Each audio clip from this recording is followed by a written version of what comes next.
Lunes Santo na ngunit nananatiling normal ang foot traffic o daloy ng mga pasahero sa Bicol Central Station. Hindi pa ramdam ang karaniwang pagdagsa ng mga biyahero sa terminal at maluwag pa ang mga booking sa ilang bus company na bumabiyahe paluwas ng rehiyon. Ayon sa ilang bus company at pamunuan ng terminal, wala pa sa ngayon ang advance booking para sa buwan ng Abril. Maluwag pa naman yung mga bus pa Maynila. Yung galing Maynila, pa Bicol, medyo fully book na, marami na pasahero. Tapos yung sa presyo naman, mamasahe, hindi pa alam kung tataas o bababa.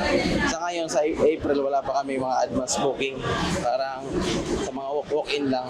Sa ngayon, itong karamihan dito, yung isang bus natin na dyan sa dulo, hindi sila nagkakaroon ng advance booking, kundi meron sila, on the spot sila nagbubook para doon sa mga pasahero, hindi nakakuha ng mga reservation. Actually, mas maganda yung mga ganyang mga buses kasi karamihan na napunta dito sa Bicol Central Station, yung mga walang mga reservation, automatically ma-accommodate sila ng mga buses.